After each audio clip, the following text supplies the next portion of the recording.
Assalamualaikum warahmatullahi wabarakatuh. Kembali lagi di channel Melipis Horor. Masih bersama saya Mas biasa. Kali ini saya akan melanjutkan cerita yang kemarin dengan judul Dia Yang Tak Sempat Kumiliki. Cerita ini ditulis oleh Kak Arsita Malika. Buat kalian yang ingin membaca ceritanya secara langsung, kalian bisa kunjungi link dan profil yang sudah saya sediakan di deskripsi. Tanpa berlama-lama, langsung saja kita ke ceritanya. Aku sangat takut, sayang. Ada 3 anak perempuan yang mendatangiku. Mereka memukul-mukul perutku, menginjak kakiku dan hampir mencekikku, ungkap Zira dengan suara yang bergetar. 3 anak perempuan, ucap Raffi dengan suara kecil. Ekspresi wajahnya tampak menunjukkan kalau dia sedang memikirkan sesuatu di dalam pikiran dan hatinya. Sepertinya ada yang ia sembunyikan dari Zira selama ini. Zira mengangkat kepalanya memandang wajah sang suami. Hati kecilnya terasa sakit melihat ketidakpedulian Raffi dan kejadian yang baru saja ia alami. Ia langsung melepaskan dekapannya dan bersikap seolah-olah tidak apa-apa. Aku mau lanjut tidur lagi. Maaf sudah mengganggu pekerjaanmu, lirik Zira. Raffi hanya mengangguk dan berjalan kembali meninggalkan Zira sendirian. Padahal saat itu Zira tidak ingin sendirian. Ia takut jika ketiga anak perempuan itu datang kembali untuk mencelakai Zira lebih parah lagi. Dengan hati yang kecewa, ia merangkak naik ke kasur dan meraih selimut tebal. Kemudian ia pejamkan matanya, berusaha untuk tidur kembali. Sekitar 10 menit kemudian, Zira mengalami ketindihan. Walaupun sebenarnya ia takut, tapi mau tidak mau ia harus membukanya. Sontak matanya membulat melihat ketika anak perempuan itu datang kembali. Mereka berada di posisi yang sama seperti tadi. Satu duduk di atas dada Zira, yang satunya duduk di perut, dan yang satunya lagi berdiri di paha. Mereka terus tertawa begitu senang menganiaya Zira. Namun, kali ini Zira tak mampu berteriak seperti tadi. Bahkan sekedar menggerakkan bibir saja ia tak mampu. Sebab yang duduk di atas dadanya itu tak lagi mau mencekik Zira, melainkan ia kini menutup mulut Zira sambil ditekan. Hihihi, gak bisa teriak ya? Hihihi. Ia cekikikan menyaksikan ekspresi ketakutan yang ditunjukkan oleh Zira. Beberapa detik kemudian Zira merasakan sakit di bagian perutnya ketika yang duduk di perutnya tadi itu memukul-mukul perut Zira berulang kali. Mata Zira melotot menahan rasa sakit itu. Al-janilu ilmalala jinalil mut alabata bikuhukina nafakat natazir alwak al-manusib litatimir al-basaro. Ucap mereka bersamaan sambil menyakiti tubuh Zira sesuai posisi mereka saat itu. Zira hanya bisa menangis mendapatkan perlakuan jahat dari mereka bertiga. Setelah puas menyakiti Zira, ketika anak perempuan itu bangkit dan berdiri di samping Zira. Mereka bertiga menatap Zira sambil menyeringai lebar.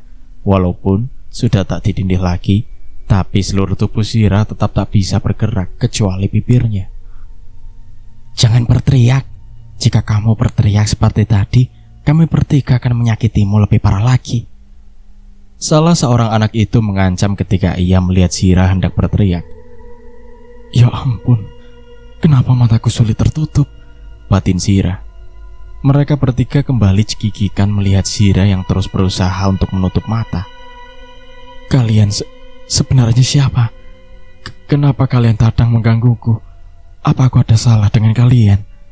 Tanya Zira gelagapan. Hihihi, kami anak kembar 3. Aku Ruk, dia Sing, dan dia Sanaya, si bungsu.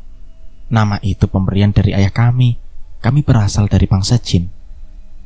Ada alasan di balik kami mengganggumu, tapi nanti kami menjawab setelah seseorang yang telah kami tunggu-tunggu itu datang. Jawab Bro. Wajah Zira seketika memucat setelah mendengar mereka adalah seorang jin. Baru kali ini ia melihat makhluk halus yang berasal dari bangsa jin. Karena sebelumnya ia sempat melihat hantu wanita di gudang bawah tanah yang ada di rumah. Kami pergi dulu. Besok kami datang lagi bermain denganmu. Hihihi. Mereka bertiga pun pergi dari kamar Zira dengan menembus tembok. Setelah mereka pergi, akhirnya Zira bisa bergerak kembali dan bernafas lebih lega. Setelah sebelumnya dadanya terasa sesak, ia terduduk seraya mengelap wajahnya yang penuh dengan keringat. Walaupun suasana sudah lebih tenang, tetapi tangan Zira masih bergetar. Kejadian yang tadi ia alami itu dipenuhi tanda tanya besar. Ia segera keluar dari kamarnya, takut akan ada lagi yang mengganggunya nanti. Ia pun memilih masuk dan tidur di kamar kedua putranya, Ozel dan Ibram. Ya, di pernikahannya bersama Raffi ia dikaruniai 2 putra yang tampan-tampan. Namun sayang, salah satu dari mereka mengalami Down syndrome, yakni si sulung Ozel. Nama Ozel sendiri kalau diartikan dari bahasa Turki artinya spesial. Seperti minggu-minggu sebelumnya, di setiap malam Jumat, Raffi pasti tidak tidur di kamarnya bersama Zira. Entah apa alasan yang sebenarnya, tetapi alasan yang ia katakan pada Zira, ya Raffi selalu melakukan ritual di malam Jumat untuk mencari keberadaan ibunya yang diculik secara gaib. Ritual itu dilakukan di tempat yang sama di mana Zira pertama kalinya melihat hantu. Tetapi Zira saat itu hanya berada di depan pintu gudang bawah tanah. Ia tak sempat masuk ke dalam sana karena Raffi keburu datang memergokinya hendak masuk ke dalam. Ia selalu dilarang masuk dengan alasan ritualnya akan gagal jika ada yang masuk kecuali Raffi sendiri. Ya, walaupun alasan Raffi itu terdengar sedikit aneh, tapi Zira tetap percaya, apalagi ini menyangkut ibu mertuanya. Namun, dari awal ritual hingga saat ini masih tak kunjung ditemukan. Di tengah keheningan malam, samar-samar Zira mendengar lagi suara Raffi tengah berbicara dengan seorang wanita. Percakapan mereka itu terdengar romantis layaknya sepasang suami istri.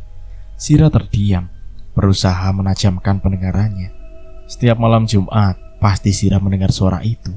Tapi ia tak peduli, karena ia berpikir itu hanya salah satu bagian dari ritual yang Raffi lakukan di gudang bawah tanah. Namun kali ini tidak. Karena diliputi rasa penasaran, Zira kemudian bangkit dari tidurnya dan keluar mendekati sumber suara. Dibukanya pintu yang sejajar dengan lantai rumahnya itu secara perlahan. Ia berjalan menuruni anak tangga dengan mengendap-endap agar langkah kakinya tak terdengar oleh Raffi. Karena jika sampai ia ketahuan menguping, dia akan dalam masalah besar. Ketika ia sudah berhasil di depan pintu gudang, ia dekatkan telinganya ke pintu agar bisa mendengar percakapan mereka lebih jelas. "Sedang apa kau di situ?"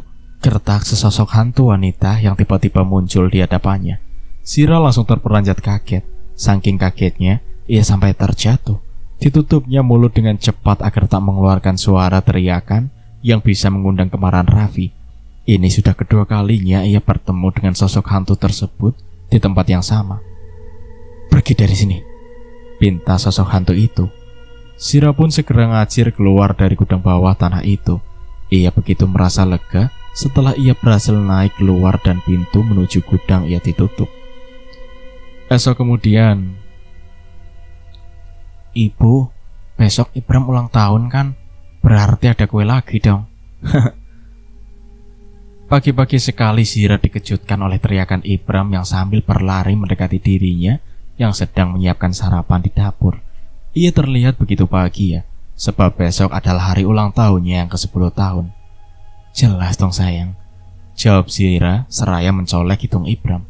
Tak lama kemudian Raffi pun muncul dari gudang bawah tanah dengan bertelanjang dada. Ia berjalan ke kamar mandi sambil tersenyum sumringah, seperti mendapatkan semangat baru. Ia selalu begitu setiap selesai melakukan ritual di gudang. Ketika selesai mencuci wajah, ia pun keluar dari kamar mandi. Baru sekali melangkah, ia langsung dihampiri oleh Ibram yang sejak tadi cengar-cengir. "Ayah, besok Ibram ulang tahun loh." "Sayang, besok temenin aku ke toko kue lagi ya. Besok kan ulang tahunnya Ibram," ucap Zira sambil tersenyum manis. "Wah, besok anak ayah tersayang ini ulang tahun lagi ya. Memangnya besok juniorku ini berumur yang berapa tahun?" tanya Raffi sambil memeluk tubuh Ibram, membuat Ibram jadi kegirangan. 10 tahun ayah, jawab Ibram. Ekspresi wajah Raffi seketika pias tak kalah mendengar usia Ibram. Ia memandang dalam-dalam kedua manik mata milik Ibram. Di dalam matanya itu ia melihat cahaya yang begitu indah, hingga Raffi sendiri sulit memalingkan pandangannya. "Ada apa sayang? Kenapa tiba-tiba terdiam?" "Ibram sayang, kamu masuk ke kamar dulu ya," titah Raffi. Ibram mengangguk cepat dan segera berlari menuju ke kamarnya. Setelah Ibram sudah tak terlihat lagi, Raffi segera mendekati Sira dengan raut wajah yang tampak cemas. Apa benar besok Ibram sudah berusia 10 tahun? Benar. Memangnya kenapa? Itu berarti mata batin Ibram akan terbuka. Kamu yakin Ibram akan mewarisi indera keenammu? Tentu saja, karena semua keturunan nenek moyangku diwarisi indera keenam, kecuali yang tidak normal, seperti Ozel. Terus, yang membuatmu tampak cemas begitu apa? Dahi Sira menggerengit. Sikap dan sifatnya akan berubah. Dulu aku juga seperti itu, kata ibuku. Dulunya aku anak yang periang dan punya banyak teman. Tapi ketika usiaku masuk 10 tahun, semuanya berubah. Aku jadi anak yang introvert dan sedikit berlaku aneh. Makanya dulu Rama yang tak mau berkawan denganku, karena sikapku aneh. Tapi semesta mempertemukanku dengan Bia. Dia yang bisa mengembalikan jati diriku yang sebenarnya. Dia auranya sangat positif sekali. Siapapun yang dekat dengan dia pasti akan senang. Jawab Raffi sambil masem-masem, karena mengingat Bia. Sedangkan Sira tampak sedih. Hatinya begitu nyeri mendengar sang suami begitu memuji mantan gebetannya itu. Ini bukan sekali 2 kali, tapi sudah berkali-kali selama mereka menikah. Selama itu juga Sira tak pernah mendengar pujian apapun dari Raffi untuknya. Seakan-akan pernikahan mereka hanya formalitas belaka bagi Raffi. Sira merasa Raffi hanya mencintainya ketika hendak melakukan sunah Rasul saja. Selesai melakukan itu, selesai juga cintanya. Padahal kepergian Bia sudah belasan tahun lamanya, namun Raffi tak kunjung membuka hati untuk Sira. Sepertinya sikap dan sifatnya sebelum bertemu dengan Bia kembali lagi, yakni menjadi seorang yang introvert dan kerap bersikap aneh, seperti berbicara sendiri. Raffi melirik Sira yang membuang muka karena cemburu dengan pujian Raffi pada Bia. Ia sudah hafal betul yang dialami Sira saat ini, tapi Raffi malah bersikap acuh tak acuh. Jadi jam berapa besok kita pergi membeli kue ulang tahun untuk Ibram? Tanya Raffi, mengalihkan pembicaraan. Siang. Oh, balas Raffi nyelekit sambil berjalan meninggalkan Sira. Hanya 2 huruf, tapi kata itu membuat hati Sira sakit sesakit-sakitnya. Selama pernikahan ia hanya bisa makan hati terus. Ia ingin mencurahkan isi hatinya kepada sang ibu, tapi nomor telepon orang tuanya telah dihapus permanen. Entah apa yang membuatnya terdahulu melakukan itu. Tak lama kemudian Raffi datang kembali menuju ke kamar mandi untuk membersihkan tubuhnya. Sira hanya melirik sekilas. Setelah seluruh tubuhnya basah, tiba-tiba sosok Bia muncul di hadapannya sambil tersenyum manis. Hal itu membuat Raffi begitu senang.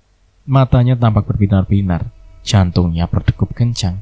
Entah mengapa setiap bertemu dengan Bia, ia pasti seperti itu, seperti mengalami jatuh cinta berulang-ulang. Aku senang kau menghampiriku.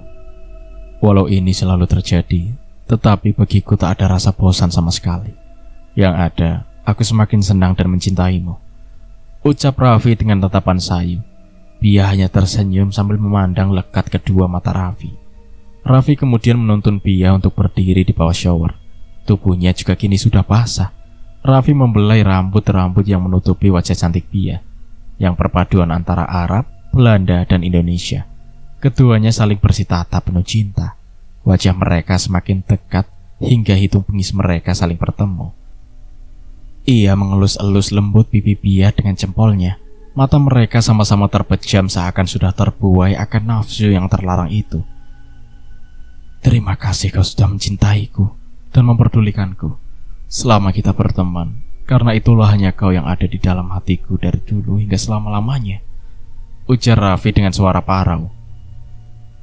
Aku begitu sangat-sangat mencintaimu. Aku mohon, jangan pergi lagi. Dunia seakan gelap bila tiada dirimu.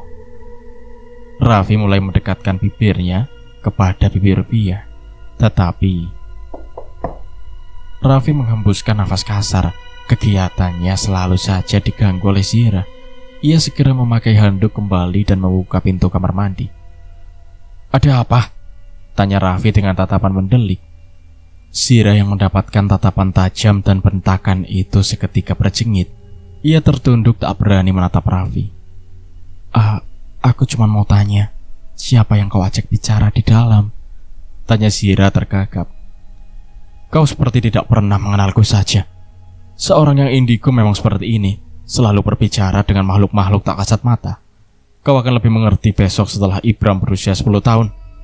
Jawab Raffi sedikit meninggikan suaranya. Tapi kenapa percakapan kalian terdengar begitu romantis? Masa hantu kau perlakukan seperti itu, tetapi istrimu sendiri tidak? Seketika Raffi tersulut emosi mendengar omongan Sira. Entah bagian mana kata Sira yang membuat wajahnya sampai merah padam seperti itu.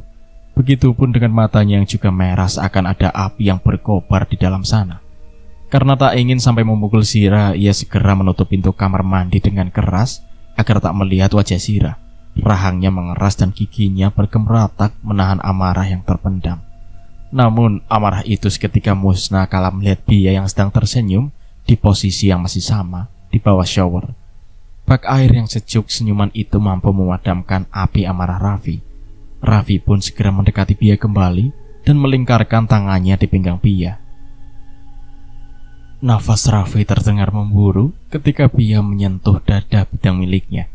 Setelah puluhan menit akhirnya Raffi keluar dari kamar mandi. Ia kemudian melanjutkan langkahnya menuju ke kamar untuk memakai pakaian. Sedangkan Sira segera masuk ke kamar mandi mengecek ke dalam. Ia penasaran dengan wujud hantu yang Raffi ajak ngobrol tadi. Namun setelah ia keliling kamar mandi, ia tak melihat apapun di sana. Bodoh. Aku kan gak bisa ngelihat hal-hal seperti itu. Ujar Sira sambil mencitak jidatnya. Tapi kok aku bisa melihat hantu dan jin yang kemarin? Sira, ada sarapan apa? Sira terkesiap mendengar teriakan Raffi. Ia segera keluar dari kamar dan menghampiri Raffi. Hari ini nasi goreng dulu, soalnya roti lagi habis, diri Sira. Yaudah, itu saja. Nanti kau beli roti lagi. Di laci nakas ada uang 200.000. Sira manggut-manggut. Ia kemudian ikut duduk di samping Raffi.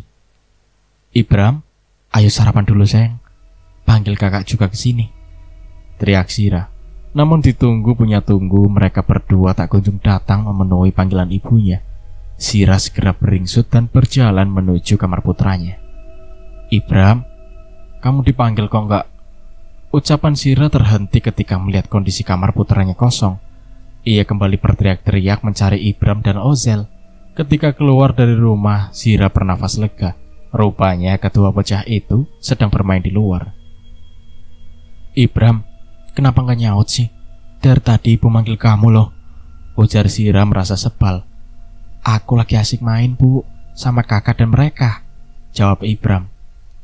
Mereka? Kedua alis Sira pertautan lantaran tidak mengerti dengan arti mereka itu. Ayo kak, kita sarapan dulu. Ibu, boleh ajak teman baruku nggak? Buat ikut sarapan juga. Nggak, ayo cepat masuk, seru Sira. Ia segera menarik kedua tangan anaknya untuk segera masuk ke dalam rumah. Pasalnya perasaannya tiba-tiba tidak enak. Ibram melepaskan tangannya dan berlari mendekati Raffi yang tengah lahap menikmati nasi goreng buatan sang istri. Ayah, masa ibu melarangku untuk mengajak teman baruku ikut sarapan di sini?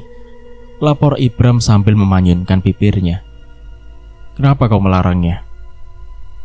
Sepertinya mata batin Ibram sudah terbuka. Mendengar itu, Raffi terkejut hingga membuatnya terbatuk-batuk karena tersedak. Dengan sigap, Sira memberinya air minum. Raffi pun meraih air itu dan segera meneguknya cepat. Apa kau bilang? Tanya Raffi dengan volume suara yang kecil agar Ibram tak mendengarnya. Sira mengangguk. Soalnya tadi di luar aku gak lihat siapa-siapa kecuali mereka berdua. Oh astaga, aku baru ingat. Kata ibuku, menjelang umur 10 tahun, aku juga sudah mulai bisa melihat hal-hal seperti itu. Tapi belum semua bisa dilihat, hanya beberapa.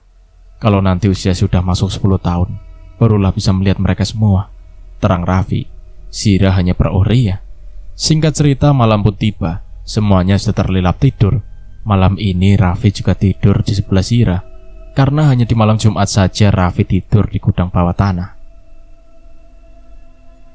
Sekitar pukul 1 dini hari, Sira tiba-tiba terbangun ketika telinganya mendengar suara tawa sang putra, Ibram. Ia kemudian bangun dan menepuk-nepuk lengan Raffi, mencoba untuk membangunkannya. Tapi Raffi tak kunjung bangun-bangun juga, seakan-akan ia sudah mati. Syira berdecak kesal. Ia pun beranjak dari kasur dan keluar mencari suara tawa Ibram. Ketika ia membuka pintu kamar, bulu kuduknya seketika berdiri. Ia cukup lama berdiri di ambang pintu, merasa ragu untuk melanjutkan langkahnya untuk keluar. Tetapi tawa Ibram kian bertambah nyaring, membuat Syira semakin khawatir. Ini pertama kalinya ia mendengar Ibram tertawa di tengah malam seperti ini. Ia semakin khawatir ketika ia baru ingat jika saat ini usia Ibram sudah memasuki 10 tahun. Ia takut jika yang dikatakan Raffi itu benar. Baru saja melangkah maju 2 kali, Syira terperanjat kaget melihat ketika anak perempuan yang semalam menjahilinya itu sedang berlari-lari di dapur bersama Ibram. Kebetulan dapur mereka memang tak ada pintu ataupun sebuah gorden yang menutupinya. Dengan cepat Syira berlari ke dapur mendekati Ibram. Saat sudah berada di dapur, ia celingak-celinguk mencari keberadaan sang anak, tapi ia tak melihat Ibram di sana. "Ibram sayang, kamu di mana?" Lirih Syira sambil berjalan mengendap-endap. Syira spontan menoleh ke arah kamar mandi ketika ia mendengar suara tawa Ibram di arah sana. Ia gegas berjalan ke kamar mandi dan melihat ke dalam sana. "Ibram, apa yang kau buat di dalam situ? Ini sudah tengah malam sayang," kata Syira seraya mendekati Ibram yang sedang berdiri di dekat bak air. Hening tak ada jawaban. Ibram hanya menatap mata ibunya. Syira berjongkok di hadapan Ibram sambil memegang lengan dan pipi anaknya itu. "Ibram, coba jawab ibu. Apa yang Ibram buat di sini sendirian tengah malam begini? Seharusnya kan Ibram sudah tidur dengan kakak Ozel di kamar," ucap Syira pelan-pelan. "Tadi Ibram diajak main sama mereka, ibu. Mereka seru deh, gak seperti kakak yang gak asyik kalau diajak main." Mata Syira membulat seketika mendengar jawaban Ibram. "Apa mereka itu? Ada 3 sayang." Ibram mengangguk cepat. "Tapi mereka sudah pergi. Mereka masuk tadi di dalam bak mandi. Mereka juga ajak Ibram buat masuk ke dalam situ," ucap Ibram dengan polos. Syira semakin terkejut. Ia segera menarik tangan Ibram untuk keluar dari kamar mandi. Ia jadi bertambah takut sebab ketika anak perempuan itu hampir saja mencelakakan Ibram. Entah apa yang akan terjadi jika Syira tadi tak jadi keluar dari kamarnya. "Ibu, Ibram masih gak ngantuk. Ibram masih pingin main," rengek Ibram. "Ibram, dengarkan ibu ya. Mereka itu bukan manusia. Jadi kamu tidak boleh main sama mereka lagi ya. Aku tidak percaya." "Ibram, jangan membantah deh. Kamu itu sudah gede. Kalau ibu bilang tidak ya tidak. Apa kamu ingin berteman dengan hantu? Apa kamu tidak takut dengan mereka?" Begik Syira merasa kesal. "Tidak, aku tidak takut. Di belakang ibu ada hantu saja aku tidak takut." Syira membeku. Ia menolehkan kepalanya perlahan ke belakang untuk melihat hantu yang dimaksud oleh Ibram. "Tapi bohong," ledek Ibram. Kemudian ia berlari masuk ke kamarnya, lalu menutup pintunya. Syira hanya menghela nafas panjang. Ia pun mengayunkan kakinya masuk ke dalam kamarnya kembali. Di dalam kamar ia menatap Raffi dengan tatapan yang kesal. Karena di saat-saat seperti ini, ia begitu sulit untuk dibangunkan. Tanpa ia ketahui jika saat ini Raffi sedang didatangi oleh nenek moyangnya di alam mimpi. "Raffi, nenek sudah berulang kali memperingatimu untuk tidak melakukannya. Sekarang kau sudah terlalu jauh. Nenek tidak peduli lagi. Rasakan saja karma yang akan kau hadapi kelak," tegur nenek moyang Raffi. Sudah kesekian kalinya nenek moyangnya itu datang untuk menegur Raffi. Tapi Raffi tak peduli dengan semua teguran dan celotehan sang nenek. Baginya, hidupnya ya hidupnya, jangan ada yang mengusiknya. "Ah sudahlah nenek, aku bosan mendengar celotehanmu. Biarlah aku hidup dengan caraku sendiri. Kau pun sudah lama mati. Banyak urus sekali. Toh karmanya juga aku yang tanggung sendiri. Saat ini aku hanya ingin menikmati hasil kerjaku," balas Raffi malas. "Dasar kau ya. Dengar Raffi, hari kematianmu itu dihitung mulai hari ini. Kau tidak akan menyangka dengan seseorang yang akan menjadi malaikat Israel untukmu. Dan saat itu, kau akan meminta bantuanku, tapi aku hanya akan berdiri tertawa menyaksikan kematianmu.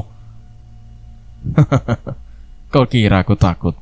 Yang kau ucapkan itu hanyalah omong kosong, sekedar menakut-nakutiku saja. Tidak ada manusia yang bisa memenuhku begitu saja, karena aku sudah punya raja sendiri. Aku tidak peduli lagi denganmu. Kau sangat lucu, Raffi. Oke, baiklah. Kita lihat saja nanti di detik-detik kematianmu. Kupastikan kau akan terbelalak tak percaya. Bahkan sesuatu yang kau sebut raja itu pun tak mampu membantumu nanti. Camkan itu. Hardik nenek moyang Raffi sambil tersenyum miring. Kemudian ia pergi dari mimpi Raffi. Pergi sana, dasar nenek peyot. Aku juga tidak butuh bantuanmu lagi. Tujuanku sekarang sudah berbeda. Aku tidak mau menolong orang lagi, teriak Raffi. Cerita pun bersambung. Nantikan kelanjutan ceritanya di part berikutnya. Wassalamualaikum warahmatullahi wabarakatuh.